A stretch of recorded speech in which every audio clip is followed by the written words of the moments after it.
Once upon a time, back in the deep, deep past, Zeus, the king of the Greek gods, had a terrible headache.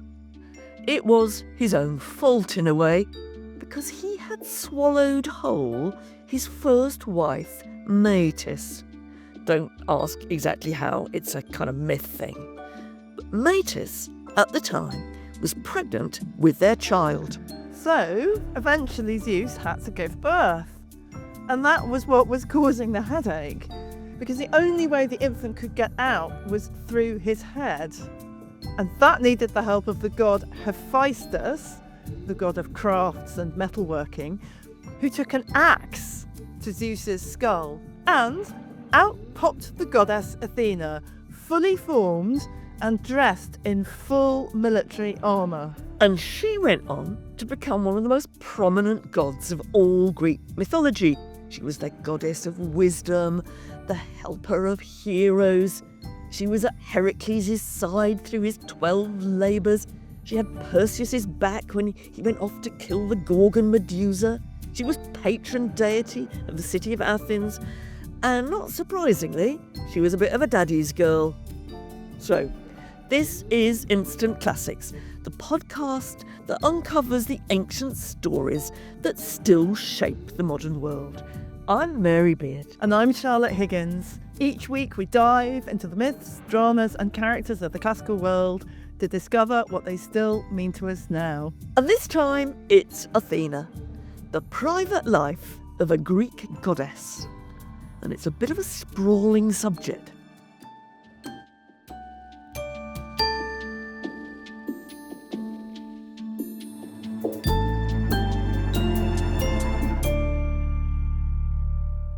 So we're going to take this in 3 bites, right? First of all, we're going to talk a bit about all the stories, the wonderful stories about Athena, how she was depicted in Greek art, what her attributes were. In the second part, we're going to ask whether this amazing goddess really was a role model for women.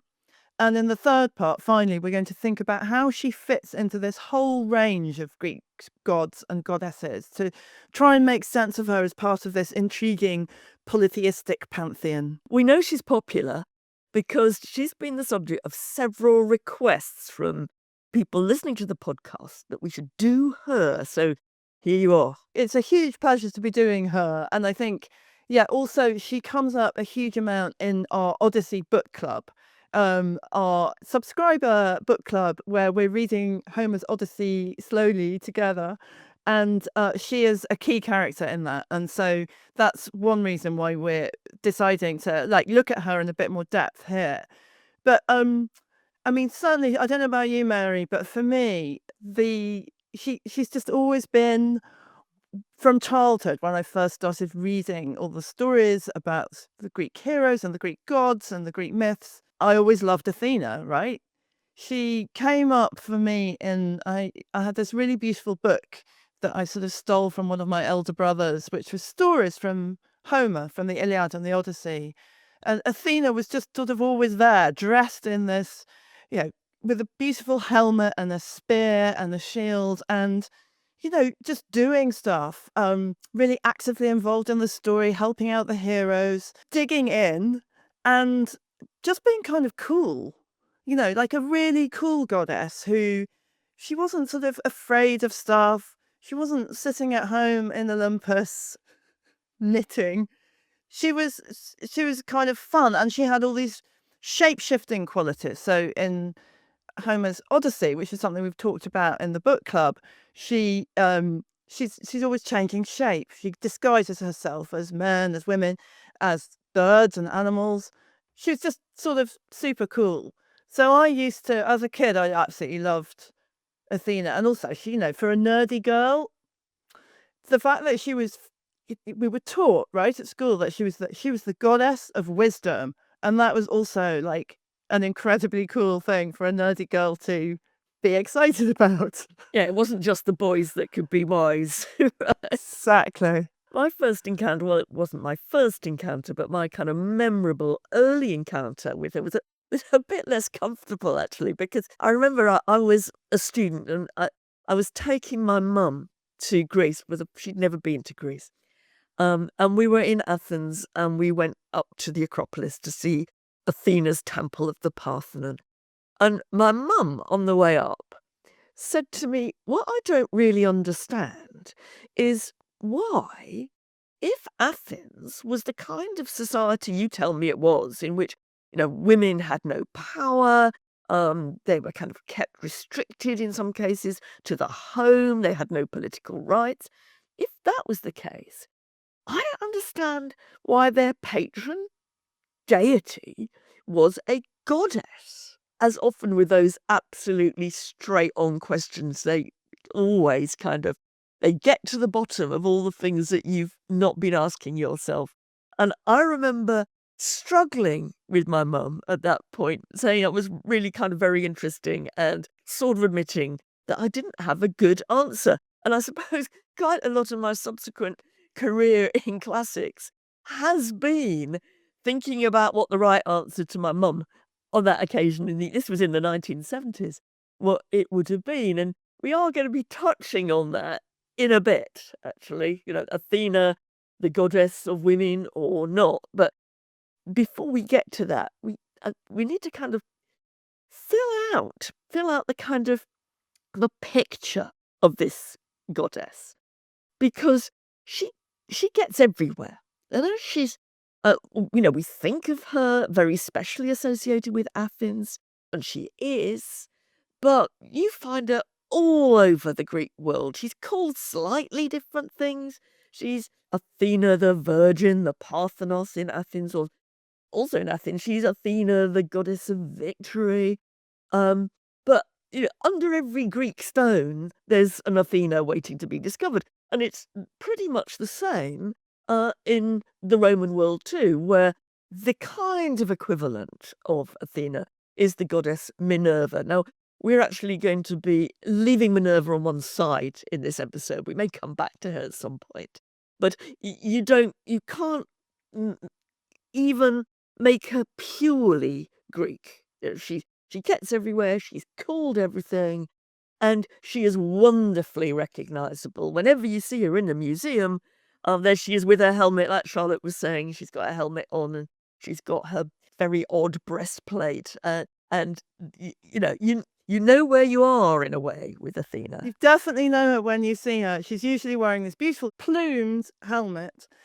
And one of the things that is, when you see her on a Greek vase or in a Greek carving, she often has this thing which looks like a poncho on her, which is called the aegis. So, when we use that phrase, under the aegis of, whatever it might be, this is a reference to this really, really weird poncho thing that Athena wears. It's a tassel-y garment thing. I mean, it's not even a garment. It looks like a garment, and it's got the head of a gorgon, the gorgon Medusa on it. The gorgon Medusa is, a female monster who Athena helped the hero Perseus to kill, and she has this rather appallingly kind of on her aegis, and she turns and Medusa turned people to stone with her glance. So the decapitated head of Medusa will turn you to stone.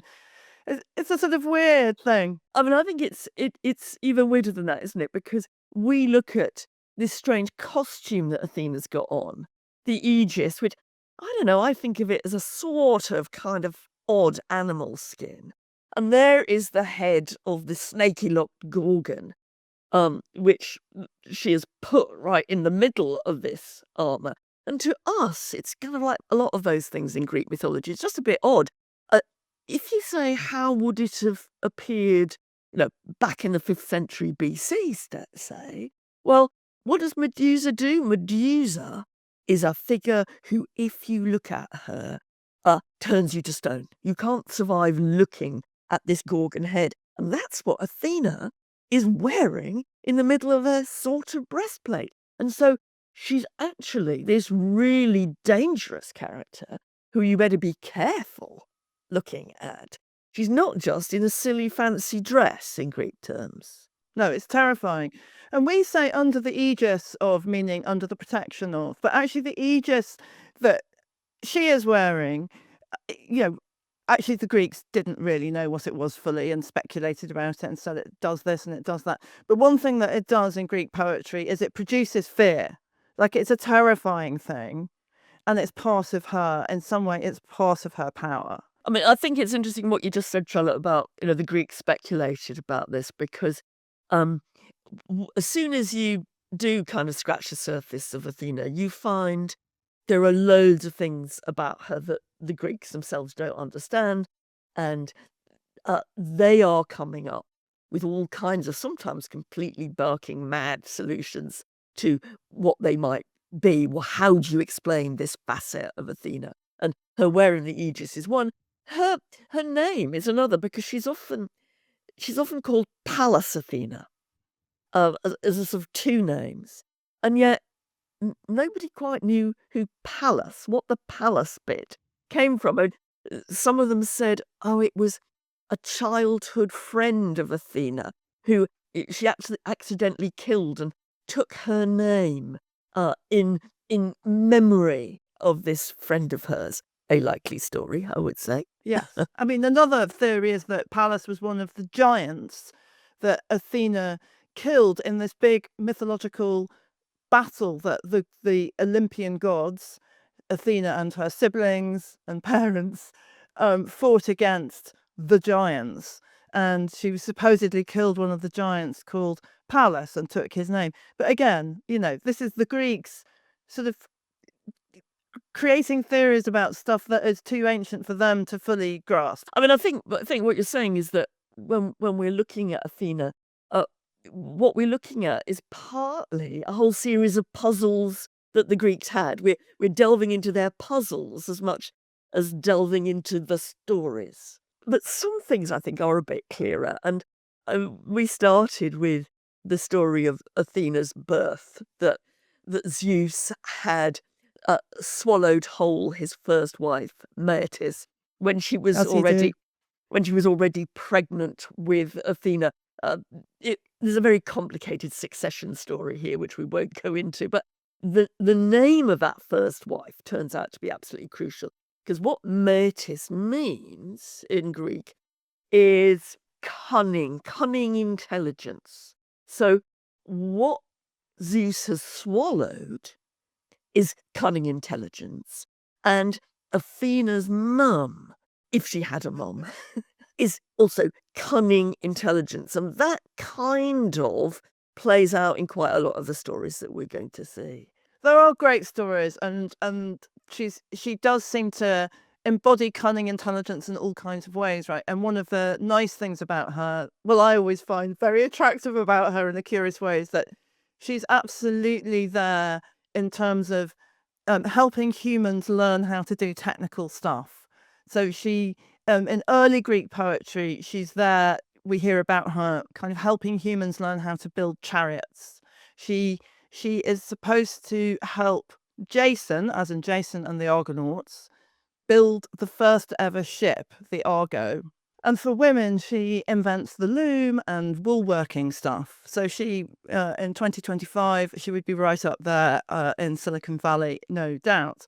But also where her kind of really fun stories come into play is this role she plays in actively helping heroes. And I think that's one of the reasons why she's so omnipresent in Greek stories, and also quite hard to pin down in a way, because she just shows up in so many heroic stories, helping heroes do their heroic things, like helping Perseus.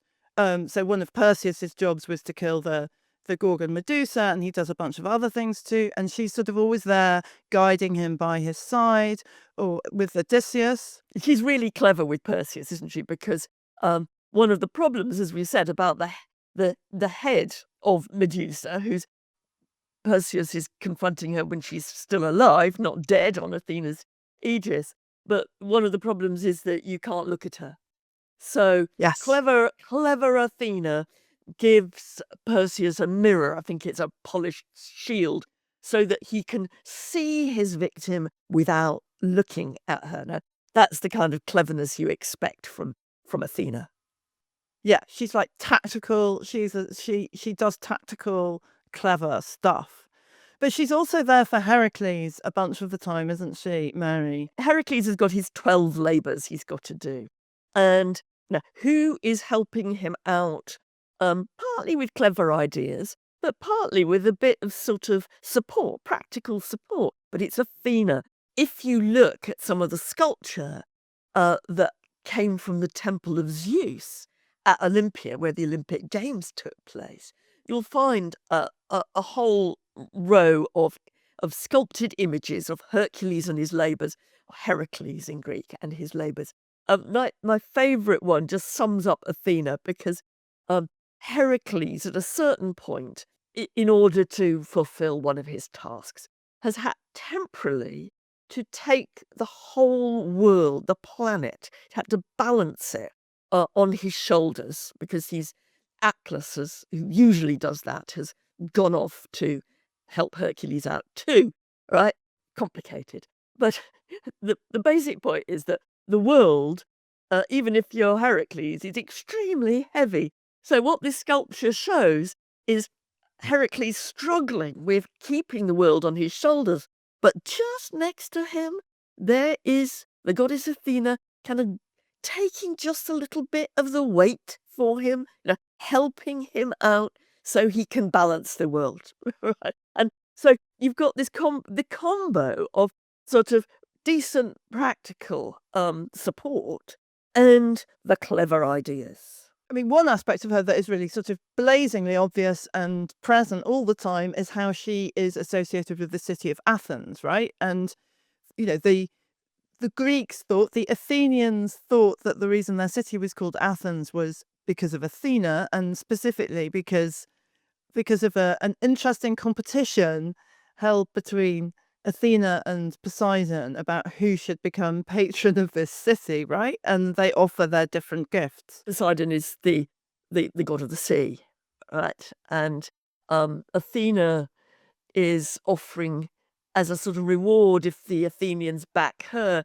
is offering to give them the olive tree, one of the great sources of Athenian pride and wealth. Poseidon is offering a saltwater spring. Pointless, useless, unless you want to establish a spa. Well, yeah, but it might hint at some sort of control of the waters.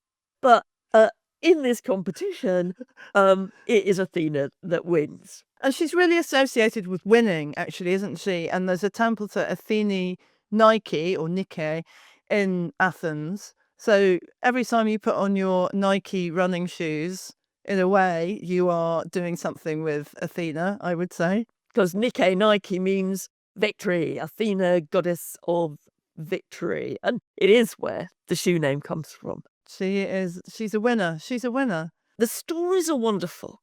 And we can see themes running through them of, who she is, who she's supporting and how she's supporting them. We tend to feel we kind of want to get to the kernel. What's the kernel of Athena? And that's always been quite hard.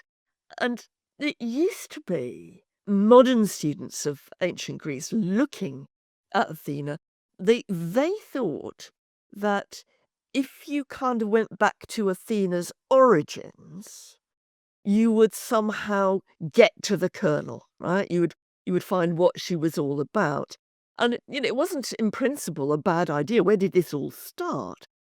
The trouble was there's actually, or almost, no evidence for it. So there have been a huge range of explanations of what Athena's origins and central purpose is. In the end, they're not much more than fantasy. I mean, one of my favourites is the idea that she started out as a bird deity. She was actually an owl. That comes from the idea that she sometimes is shown next to an owl. Which I love, because it's so statue. Charming, right? And you can find Little it on Scots owl. There's loads and loads of souvenirs if you go to modern Athens on Athena's little owl. And she's also called, one of the descriptors of her, the epithets, is Glaukopis, which probably means owl-eyed, right? So you have a whole range of scholars who are saying, go back to the very earliest strata of Greek religion and mythology. And there is Athena. Before she didn't have a human form, she was a bird goddess who eventually got a human form. Now, my trouble is that all of this is kind of inference and guess upon guess from the tiniest little bits of puzzles in the way Athena's presented or the way she's talked about. And I've always thought that the way that we should really think about Athena before we get into, the prehistoric slime of when she was a bird goddess is to think, what are the stories just a bit under the surface? What are the stories telling us about what Athena's USP is? After the break, we're going to come on to the really central one of those, which is really going back to my mum's question. What is the relationship between Athena and women and women's power? Is Athena representing a kind of way of seeing, in this very patriarchal Greek world, a way of seeing power vested in the principle of womanhood, not masculinity? That's what we're going to be turning to very soon.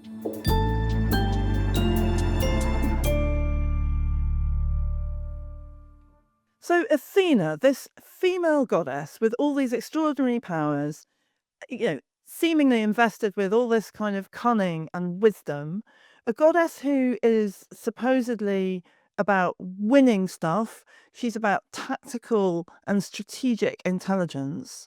Is she actually, Mary, is she actually a female role model, or is she in any way, to what extent is she actually female? I suppose that would be a question for me. There is something very strange about this goddess. A really important thing about her is that she never has sex. She never has a child. Now, I'm not saying that you have to have sex or have a child to be female. I'm just talking in terms of, the way the ancient world kind of thought about women and femininity. She isn't born of a woman, and I think that's a crucial thing. There's something in other words, like other goddesses like Hera and Aphrodite are always, they have sex, they have kids. There's something special about Athena. She's not the only goddess who doesn't have sexual relations, but it certainly seems very significant. It's very significant in her story that she doesn't do that. I think we have to come clean here, really, and say, sorry if this is going to disappoint. I think it's absolutely fine if we want to turn her into a feminist hero. Well, that's up to us.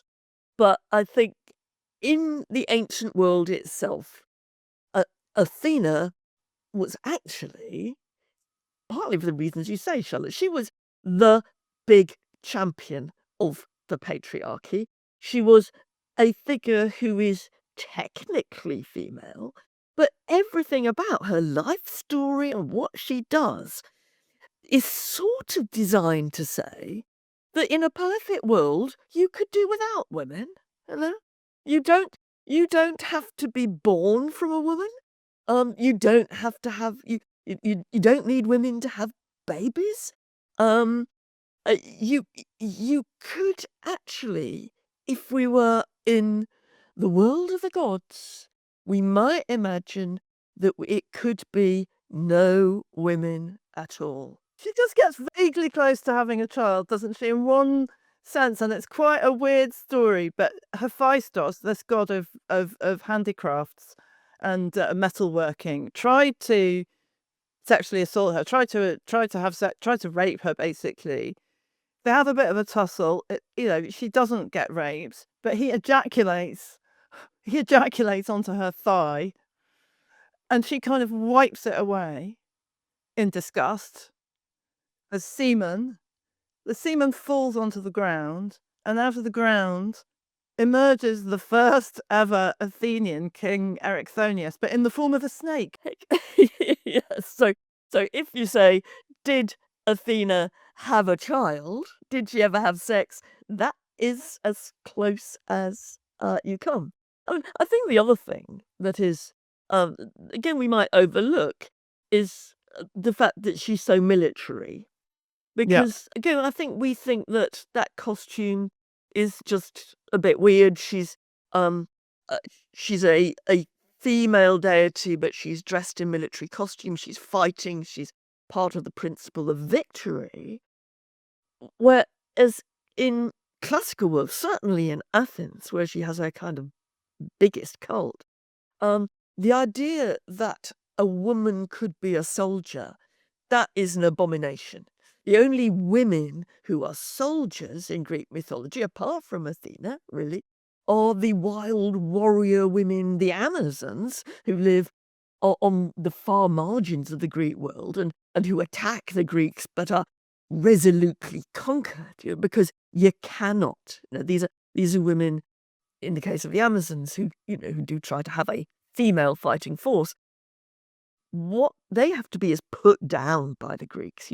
You cannot have a female soldier. And yet here is Athena as a deity at the center of Athenian cult, is representing that kind of paradoxical abomination. It's much stranger to look at her if you're looking with Athenian eyes than if you're looking with our eyes, when she does look a bit as if she's in kind of silly fancy dress. There's a clincher, isn't there? There is a clincher about Athena and the patriarchy, which is one particular story. So the story, right, is of this hero Orestes, and we talked about Orestes we touched on him very slightly in our episode on Cassandra. Orestes was the son of Queen Clytemnestra in Argos, and Queen Clytemnestra had killed her husband Agamemnon. So Orestes, this son, is faced with his mum having killed his dad. And what does he do? He kills his mum. Orestes is put on trial for this, and there is a jury. This is all written about. This is the story that's told in Aeschylus's play Eumenides. So in the play Aeschylus's Eumenides, Orestes is on trial for the crime of killing his mother. And as the play goes on, this is, it's a kind of the first courtroom drama. The jury is evenly split. Because it is a tricky one, because, Orestes did kill his mum. Terrible crime of matricide. But his mum had killed his dad.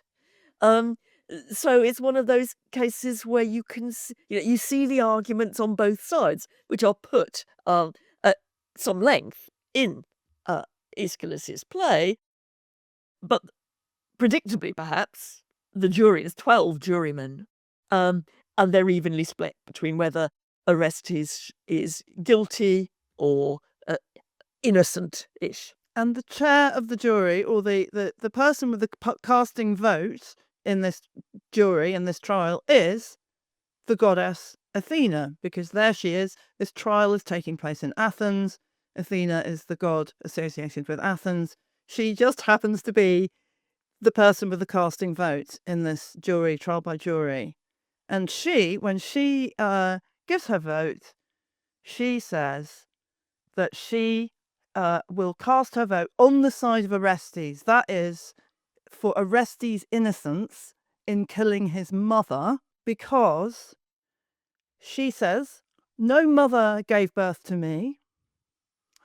I will always vote and be on the side of the man. With all my heart, she says, in any dispute, I will always be on the father's side. In this case, the father's Orestes is avenging the killing of his father.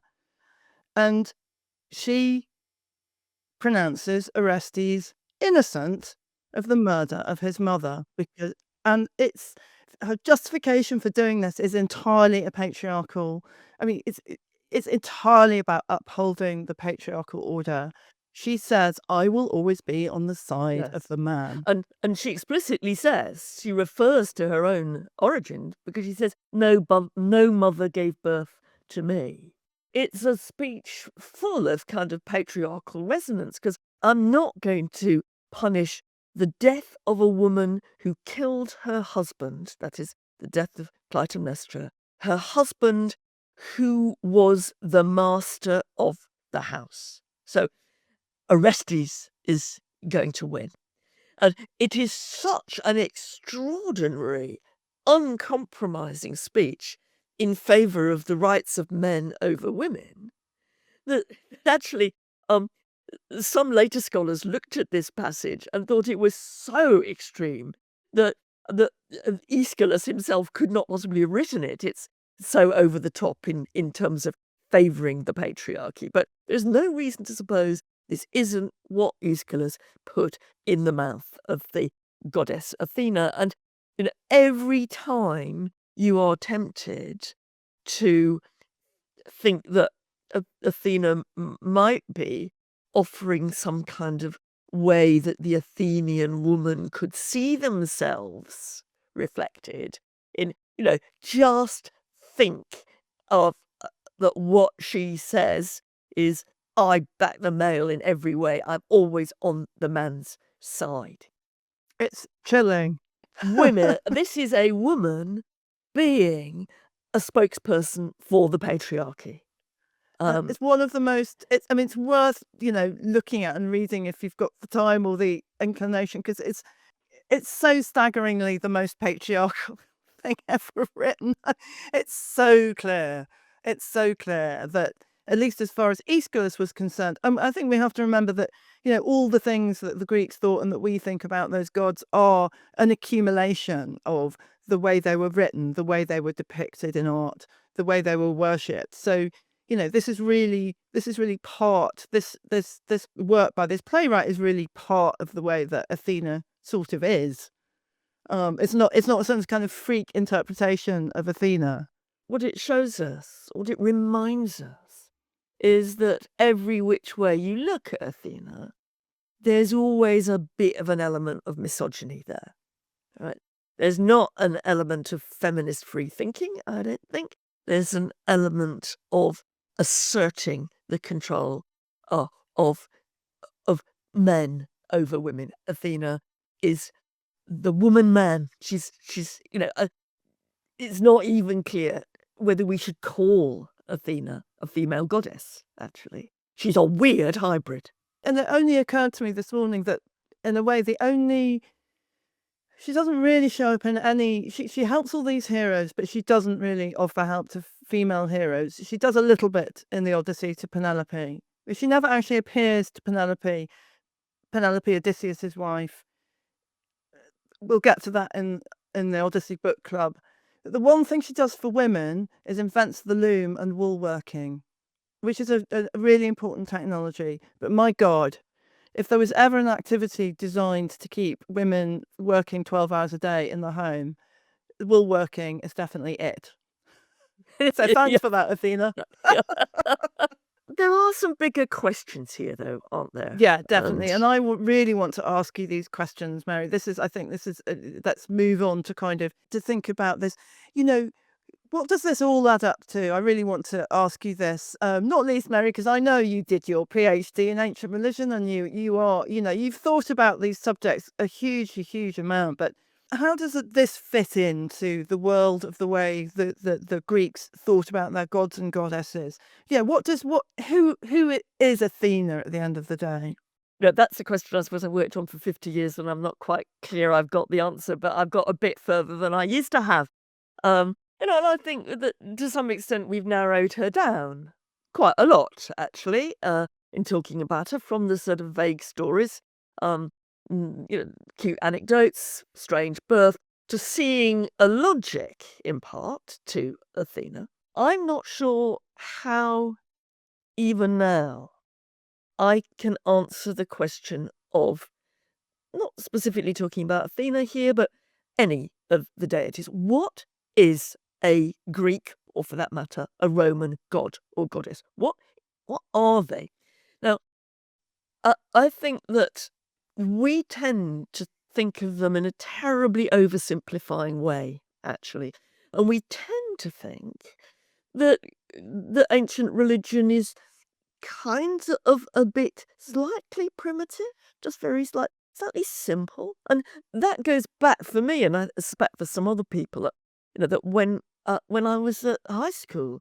Um, one of the things we did at one point was we learned a list of the 12 Olympian deities, and there was Zeus, the king of the gods, Hera, the queen of the gods, Athena, the goddess of wisdom. And they all came in sort of ready-made packages, and they were the gods of something. Where I now want to kind of push the question, though I'm not sure that I've got an answer, I've got a few half answers, is that what it's really important to do when we're thinking about this range of gods and goddesses is to think of them as a system in some way of polytheism.